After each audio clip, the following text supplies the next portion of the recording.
Today I want to talk about Castle Street, Birr.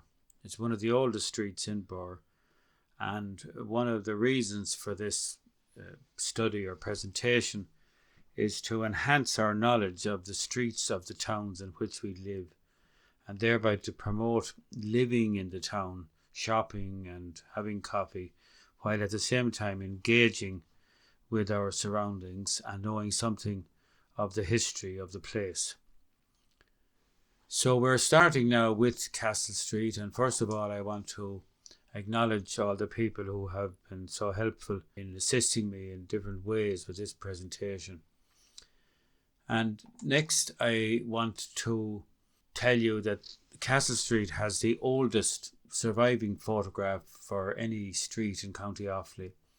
This photograph was taken by Mary Ross, the Countess of Ross of Birr Castle, about 170 years ago approximately, and is the most interesting picture because we can see to the left there, to the extreme left, the new distilling and brewing concern of Robinson's, which was erected in the 1830s on the site of the glebe house of the Reverend Abraham Downes, who died about 1824.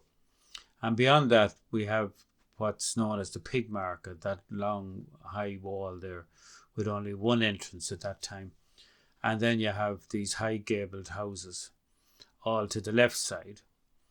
And on the right, very interestingly, we have a house, a tall house that's gone now, and is where the 10 houses are that were erected in the 1990s. That house was, we could call it Distillery House. It was lived in by the Robinson family, who were distillers in Birr, and developed about a third of Castle Street as a distillery and maltings and brewing in the 1820s and 1830s and early 1840s. The basis of our study and our getting a fix on things is the valuation map of 1854. That particular year is selected because that's the year in which Griffith's valuation was printed for Birr and for Tullamore. And the maps are available on askaboutirland.com. Also in Birr Castle archives, there's a nice coloured map of the valuation numbers here. You can see Castle Street here with the river to the back of the southern side, and the graveyard of St. Brendan's and Main Street to the north side. And Castle Street then was known very often in the 18th century as the street between the castle and the market house. And this refers to the market house which stood on the site of the Martyrs' Memorial between about 1620s and perhaps up to the 1750s. We don't know when it was removed, but it appears that it was in the middle of the 18th century. And the Martyrs' Memorial was only erected there in 1894.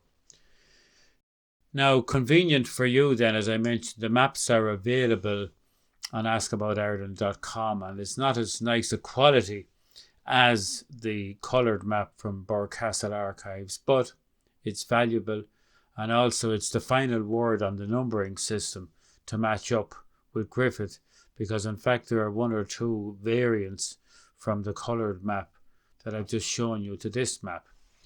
So you can see again there are about 17 numbered houses, or properties I should say, on the northern side of Castle Street, or eastern side, whichever you wish. And then on the southern or western side, as we look at the map, there are another 17 approximately, from number 18 to number 34. And the matching Griffith then, matching Griffith valuation is here. And that is, I know it's a little bit small, but that is the list of the names of the occupiers of the houses and their immediate lessors or landlords, and the description of the house and the valuation. So you can study that yourselves. Suffice it to say that by and large the valuations in Castle Street were low, and quite a number of them were less than £4, so that they wouldn't have to pay any taxes on the value of the property. Now, coming on then to what was Castle Street like in the 1900s, well, I mentioned that it was always known as the street between the castle and the market house, and that's very clear here because you can see the battlements and turrets of the castle on the northern side or western side of the photograph here. And to the front of that, at the large gate, was the Robinson Distillery, and that was later Williams Waller and Maltings. And now it's known as Dem Maltings, being a restaurant and accommodation. And in the foreground, there's a public house there, Wheatley's. And beyond that, there's a furniture store. And then that cover out to the street was a cover for the weighbridge. Now, we do have another interesting picture, which was taken maybe 20 years later and shows the motor vehicles there and also a petrol pump outside of what was G.A. Lee's and which later became Arthur Bridges' garage. And interestingly, on the right of the picture there where the people are walking are stores and derelict properties. And in the 1850s, that was comprised of 3 houses, which were owned by a man called Sharp and were built on the back garden of Main Street, number 33 Main Street. Beyond that then there's a sign for Kennedy's Mineral Waters, which has been replaced now I think by a Guinness sign. And the other shops on the left there would be a drapery store and the public house and a furniture store. Doolan's, I think, yes, Violet Doolan lived in the house there beyond the petrol pump. And she was well known in Birr because she was a librarian there for many years. A more recent picture then, probably about 1970, shows Williams Waller with a louver chimney for the maltings. I think that was only erected post 1920. And you can see what looks like 2 pubs on the right, but in fact it isn't. There's just Early's there, which is now Crockwell's. And beyond that was a cut and curl hairdressing store. Another picture then of the other end of the street shows what is now Spinners and a wall opposite where the 10 new houses are that were erected in the 1990s. And that reads Fitzpatrick's Stores. So it's quite an interesting historic area. And of course the famous thing about it was the access from the bridge at Bridge Street, when there were houses built on the bridge across the river there, just behind what we call on the Griffith map number 34, or Castle Street. It's the one on the corner of Castle Street and Bridge Street. And here are these lovely old houses that stood until the 1960s. And here's another picture postcard of them, probably artificially coloured, with 3 of the arches. And there's a 4th arch, of course, which you can see in this picture, with a Lawrence picture courtesy of the National Library. And here some of the buildings that were on the bridge have been removed. And you can see how old the buildings were, looking at the stonework in the walls, both on the bridge itself and to the back of Castle Street. Now another colour postcard shows us the Martyrs Memorial and where the street debouches into Main Street. And we can see there public houses and a hotel and the 4 properties on the corner of Main Street with the Martyrs Memorial of 1894. So that's our bearings for the street itself, and then we can revert for a few minutes to maps to let us see what's here. And we have Castle Street on the northeast side of this map, showing the graveyard. I think it's marked G. If I go into more detail, we can see that. In fact, G is the Glebe House. The Glebe House is a building that's gone now and was replaced by a new glebe on the northern side of the town, which you may know about because it was sold in recent times. And then there was the graveyard and, of course, Church Lane.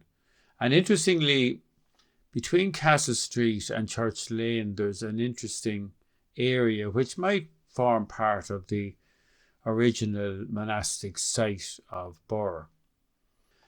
Now, the earliest published or manuscript map of Birr is this map of Michael Richards of 1691, which is available in the Birr Atlas, which was published about 2005 by John Feehan and Lady Ross, and is a very valuable addition to the history of Birr.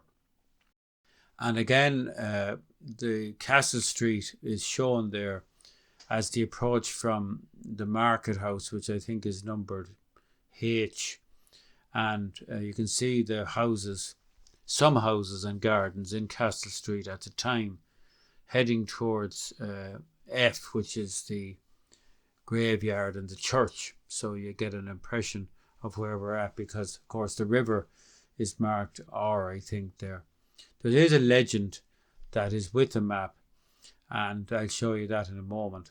So you can see there's a sort of an entrenchment around the church and the castle area, and that was star-shaped fort, something like what we have some remains of in Tullamore, and what was to give extra protection to the castle and the graveyard in the period of the 1640s, when the first rebellion took place in 1641, and then the Jacobite rebellion also of about 1690. Now, Cook would say that most of Birr was destroyed in that Jacobite war, and published in Cook's own history of Birr. There's a list of those who suffered damage in one of the appendices to Cook's 1875 book. This is the legend here, showing A for Lawrence Parsons' house, and B some old castles and a well, and F is the church, and so on. And H is actually the Cromwell's old entrenchments, and then R was the river, which is the Camp Corr, of course. Now, again, for you, it's very easy to go into the study of any town in Ireland, including Birr, by going into osi.ie and looking at the 1838 map. And from there, you can go on to the 1880s map and the 1912. If you go on to the UCD digital archives, you can see the 1879 map of Birr, which is on a very large scale of 10 feet to the mile. And here you can see the pig market on the right there in Castle Street. And below that is the fowl and butter market. So Castle Street was very much the central marketplace for Birr, as was the marketplace itself, where the memorial is today. Now, I draw your attention to some of the old boundaries on that 1879 map, because you can look at these boundaries in the context of the leases. And on this lease map of 1859, which refers back to a lease of 1761, you can see in the top northwest corner 5 or 6 houses, which are shown as a plot there, that were the freehold of which was sold to somebody called Lindsay by Lord Ross in 1859. And you can relate those properties back to the 1879 map, being the properties north of Crockwell's pub. This is important because we'll be looking at photographs of these properties later. Now, the OSI map again is very useful in that you can blow it up and you can look at the detail again there for Castle Street and the Camp Corr flowing through the river. You can see the industrial usages, the old distillery, which was in Moore Park Street, which was owned by Hackett's and which later became the gas works. And then you had the flour mill northwest of that. And over to the right then was the RC Chapel. And much further to the right in the northeast of the map, it was the new distillery of Hackett's at Elm Grove. So this is a full view of the 1879 map. It shows on the lower half the old brewery, which was part of the Robinson development, and the big buildings beside it on the west side near the castle was the old distillery. And then below that was a maltings building along the river, which is still there and which is now serves the maltings. The other big store that's still there is the one with the word ORY there for history, just below the name Castle Street. That was a bonded warehouse, or Queen's Store it was sometimes called. And to the right of that is the church that was erected by the Crotty cousins in the 1830s. And to the north side of Castle Street there is another brewery, distilling complex, erected by the Robinsons just west of the pig market, and which was placed there in the 1830s. Now the market function, again, as I said, was terribly important to Castle Street, and you can see here a typical market day, not a fair day. The fair day was a much bigger event with lots of animals. This is a market day at the square, the market square in Birr. You can just see the Martyrs Memorial there, which means it's a post-1894 picture, and it's probably about 1905, 1910. The Leinster Boat Company is in the background, as is a Kennedy clothing shop. So we'll go back again to our very important picture, and you can see there the old photograph of 1856-7, and you see that's another market day in Birr, very similar to the 1910 picture. And the pig market wall is there, and below that was the fowl market, and people then walked off the street and traded, but probably paid a toll nonetheless to do their business. Now there is the pig market wall. I think the wall with the brick in it, the further one, is later, and that stone archway would be the original entrance. There are tall gable houses to the east there, which may be 1750s, 1760s.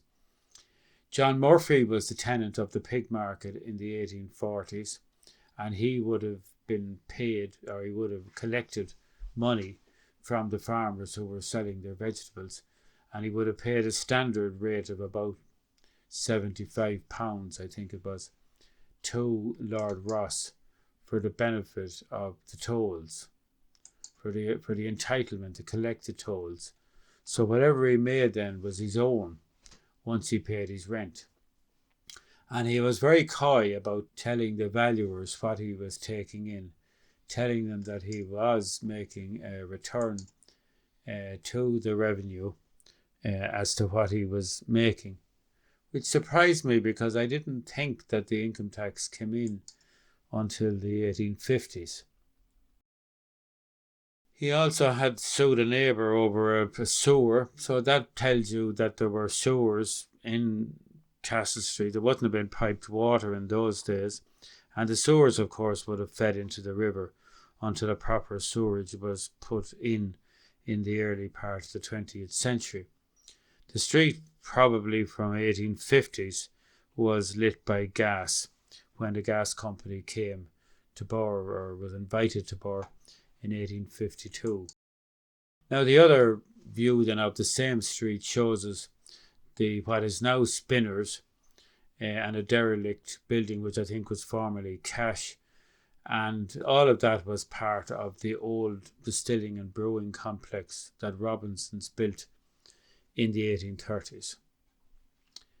There are fortunately memoirs of the market days in Birr, and Kitty Barnwell here published a memoir in 1985 where she remembered the way things were at that time and how there was a great gulf between rural and urban life today.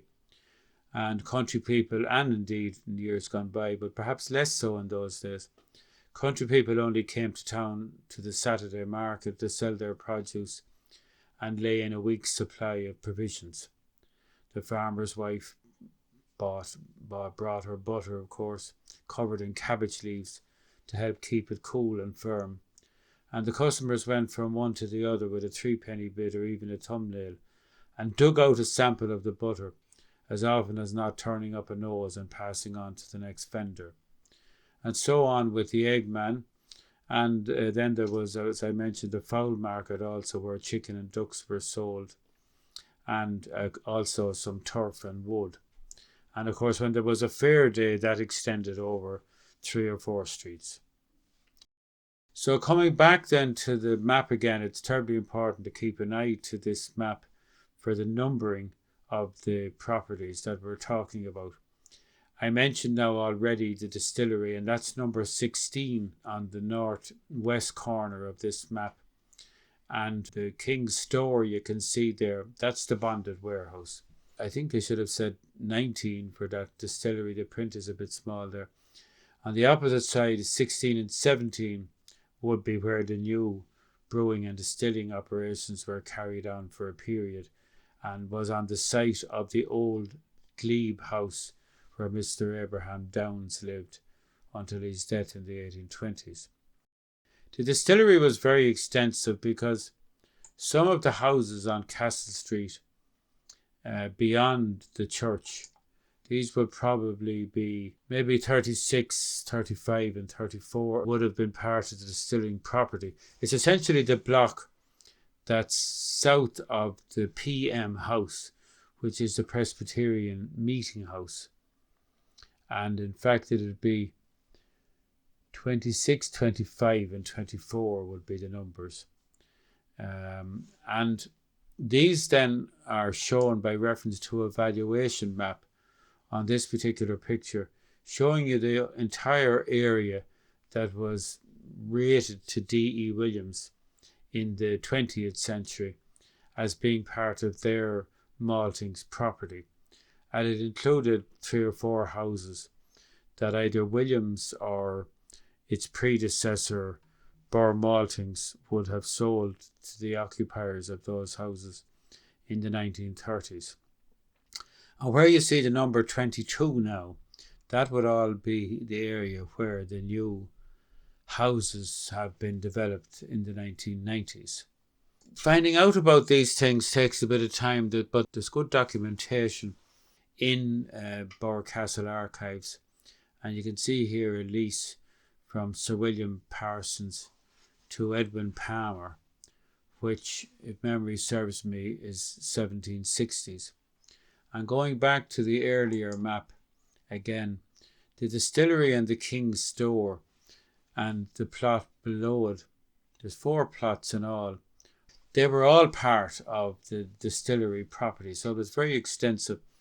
And those 4 plots on the southern side of the north of the river there, they represent 4 distinct titles, one of which was Palmer, and another was Sykes, and another was Bagnall, and thereafter Mitchell.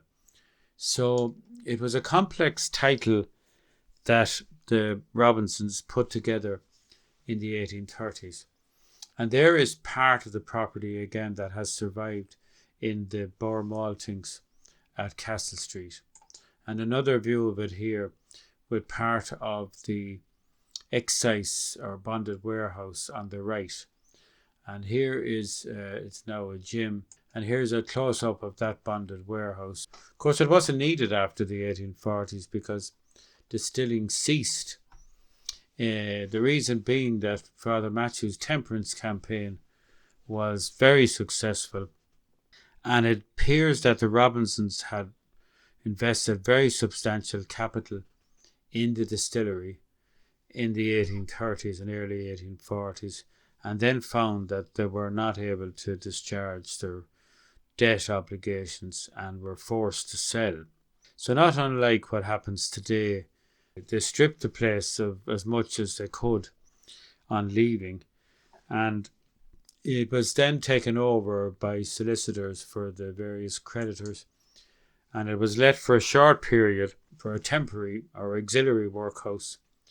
And there's a small report of a Christmas dinner in 1851 where one John Hackett. These will be members of the visiting committee or the board of guardians, Dillon and Hackett, attended the workhouse at Castle Street on Christmas Day 1851 to inspect the paupers or poor people receiving their meat dinner, which would be unusual, that was ordered for them by the board. And the two gentlemen were very happy to be there and said that the children and the parents were for a short time permitted to meet and enjoy the society of each other, which appeared to afford them heartfelt delight. As you know, the children were separated from the parents in the workhouses in those years. Now, before that happened, there were auctions and sales at the distillery of the equipment. And on the other side, there was an auctioneer by the name of Connolly in Castle Street. And it fell to him to advertise the machinery at the oat mill, a water wheel shaft, sifters, dusters and fans, all to be sold by auction in 1849. So all that period has passed, and we had a taste of it again in 2008 to 18, and we're hopeful it's gone for a good while now. And you can see there the 10 new houses erected where that long wall was in the 1960s picture, and just and beyond that the bonded warehouse, and then where the other malt house and brewery buildings were close to the river, there are a lot of new houses erected. So this development really got going from about 1990. And you can see here part of the original 1830s building that was erected by Robinsons and which is now part of Spinners. Both sides of the street covered in those two photographs. And we have to be thankful to Paddy Shaffrey, who did a very useful report on Birr in about 1990, where he had a model there for the redevelopment of Spinners, and also you can see what it was like in the existing picture that he has shown. Now, I mentioned the Robinsons and how unfortunate they were with their overcapitalised development. Those leases there on the left, they represent all the property deals that they were doing in Castle Street. Not all of them, but 3 of them there, of the 5 deals that they did, to acquire good titles to the distilling properties. And all these were created in the 1830s. And very unfortunately then, in the 1850s, just maybe 20 years later approximately, those same landlords or vendors to Robinsons extended their leases by a life, because one of the young Robinsons died of overdose of alcohol and was buried in the 1840s, and it appears that he was one of the lives in the long leases. So it was felt to be a good idea to get a new long lease for the solicitor for the purchaser of the distillery, which was done with those documents that are on the right. He was a fellow called Murdoch Green, and he then bought for, I think it was about £450, the entire of the Robinsons' property in Castle Street, subject to such leases and rents as pertained.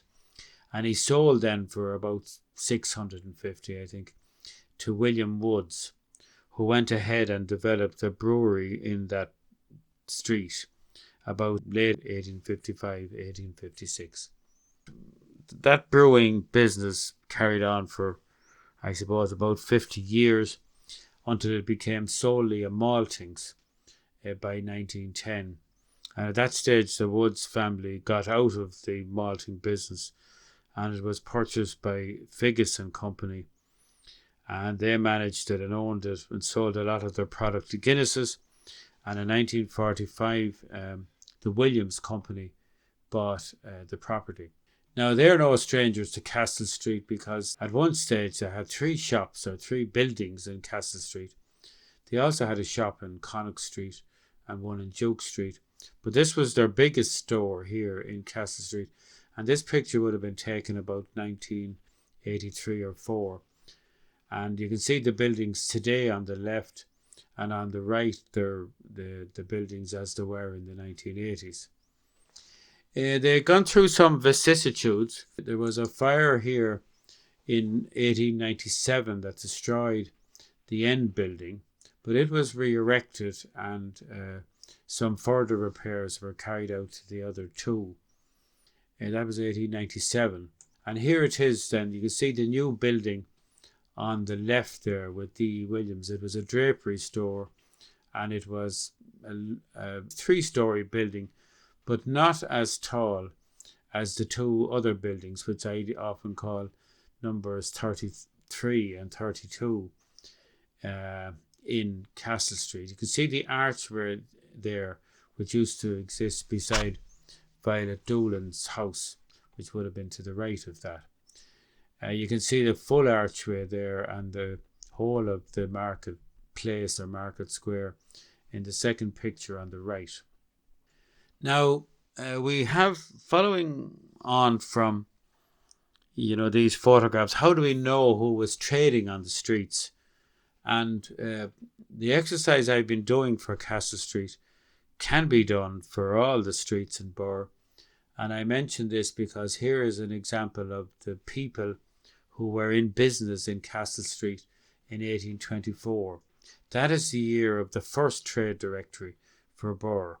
Prior to that, you would be relying on the occupations that are mentioned in the various leases as to what people were doing, such as hatters, wig makers, chandlers, butchers, and so on.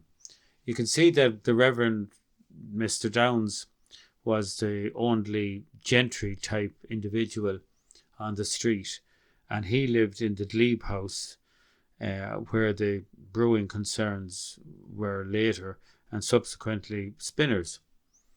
And then we had 2 schools. John Shields became well known, at least to me anyway, because he bought a bookshop, or developed a bookshop, in the bow-fronted building in Emmett Square or Duke Square, Cumberland Square as it then was. And beside that then you had the brewers, I mentioned Robert and Arthur Robinson, you had carpenters, Warrens carried on business in Tullamore also. Surprisingly, we only had 1 grocer, and then we had a silversmith, and we had bakers, the Dignans. When we turn to 1846, you can see the bakers are still in position. You have a professor of music, I suppose a teacher of music, living on the street. William Mara has entered the scene, and they became very significant wine and spirits and grocer dealers, or merchants I suppose I should say, until the 1890s when they sold out to D. Williams.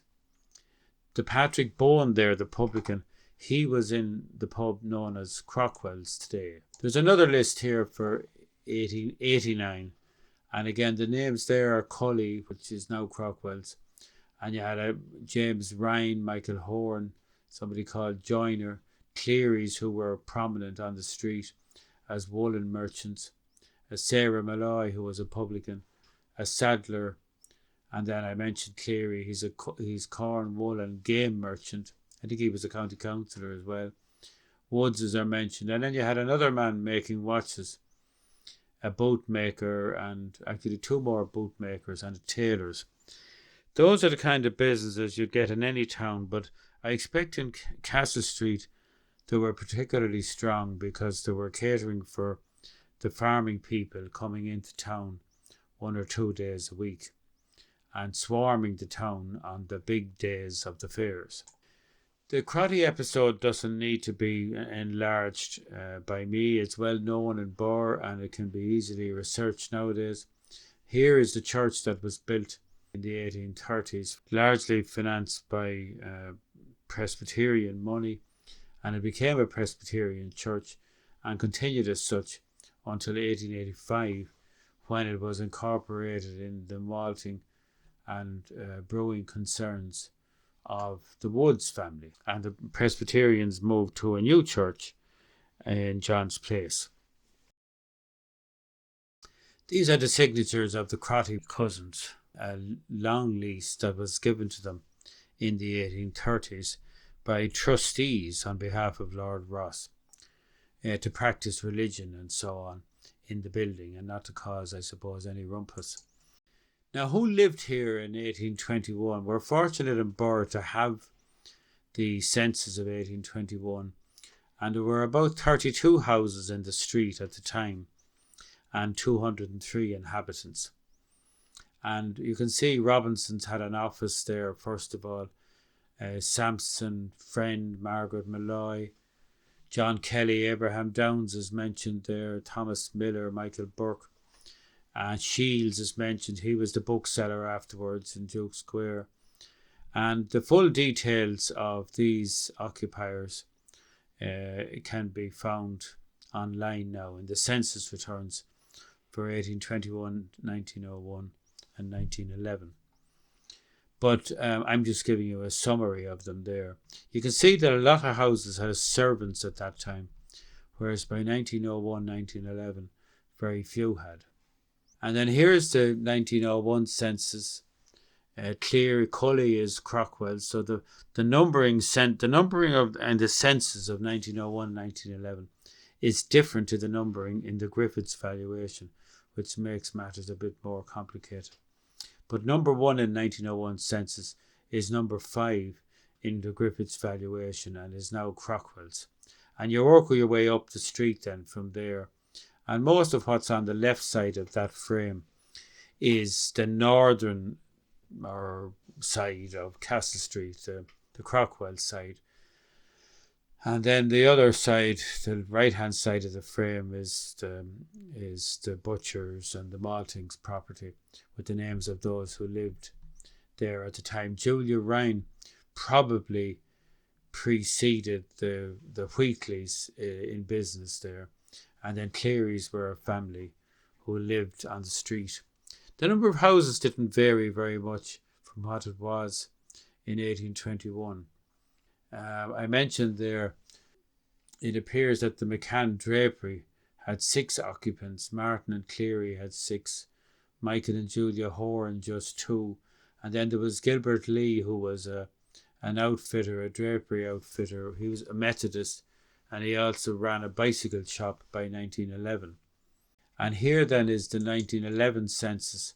And this one now starts at the top of the street near the churchyard, near where Spinners is now, with William Morrison, who was a plumber. I think that house was subsequently a Mrs. Sherlock. And it's interesting, to me anyway, that it seems to have had Protestant family occupiers over the years, whereas by 1911, most of the people here were Catholics. Another interesting thing is that the number 25-1 and 25-2 was the Williams shop. And a lot of people worked in the shop and lived over the shop. And this is why we have 15 mentioned as the number of occupants in the 1911 census for that particular shop. So in summary then, for 1901 we had 27 buildings, 5 less than in 1821. Of which 6 were unoccupied commercial properties, 8 were shops, including 2 public houses, and 4 were boarding and lodging houses, and 10 were private dwellings. You know, the boarding and lodging was because there were no flats or apartments in those days, and people needing extra money kept lodgers. Women were head of house in 6 of 21 dwellings, which would suggest they were all widows. And then there was only 1 dwelling where there was no more than 1 occupant, and the largest was 13, if you leave aside the Williams shop. Only 1 house was divided between 2 families. And almost all of those with stated occupations in the head of house category were in shops and craft industries, with the exception of a bank porter, a retired teacher, and an ordnance survey employee, both in 1901 and 1911. The latter family was Anglican, as was Mrs. Ellen Morahan, and all other residents on the street were Roman Catholic, whereas in 1821 up to a third of the residents were other than Roman Catholic. And the other difference I've already mentioned was the number of domestic servants in 1821 in contrast to 1901 and 1911. So overall there were 27 entries for 1911, with number 25, the big property there, the Williams property, with 12 windows to the front. And Kieran Doolan's, by the Doolans later, was a drapery in number 32. And that house can be seen in the modern photographs and in the older photographs. So now to the houses themselves. Dolan's is there on the left, which I mentioned, and you can see the common roof line for those houses there in the picture, which would suggest that they were built at the same time by the same developer. And now you see again on the right hand side here, those three houses are in the centre with the common roof line, and you have three different levels coming up after that, which again would suggest different builders. The last two are new houses of the 1990s, I think, which replaced an older derelict property on the site. And of course, as I said earlier, the Williams properties on the corner with Market Square were all rebuilt from the 1870s. The other side of the street there, to the backing onto the Glebe and to Main Street, is also interesting, and that seems to form part of an estate of 7 or 8 houses owned by 2 landlords. You can see there Crockwell's in that picture, again sort of standing alone as a 3-story with others beside it, which might suggest different owners. That's something that will take more study, but the pictures that I just reverted back to is extremely interesting in that there you have 4 houses, which originally were probably 2, and now they're 4 houses of 1 up and 1 down, and that's an unusual survival from an earlier period. Ones that didn't survive were the 3 houses that were on the George Sharp property at the back of 33 Main Street. They were gone by 1820, or by 1870s, and were replaced by stores. So overall then, Castle Street, quite an interesting street, comprised of industrial, retail, farming, and a considerable number of residents, even more so today, I suppose, with the new houses of the 1990s, and a street that's deserving of more study. And the same can be said of all of the streets in Birr. They all have layers of history, and just as Crockwell's carries a Guinness sign today, so it carried a Kennedy's Minerals sign in the 1900s. Every street and every house is the same, with layers of history in them that are all well worth a voyage of discovery. Finally, I want to thank the Heritage Council. This is a project in which we are assisting, and to tell you that we have a research paper which is in hand to back up this presentation, and we hope to publish it perhaps next year. In the meantime, if you would like to contribute more to the Castle Street study, please do by contacting us here at Bury Key or emailing us at info@offalyhistory.com. Thank you very much.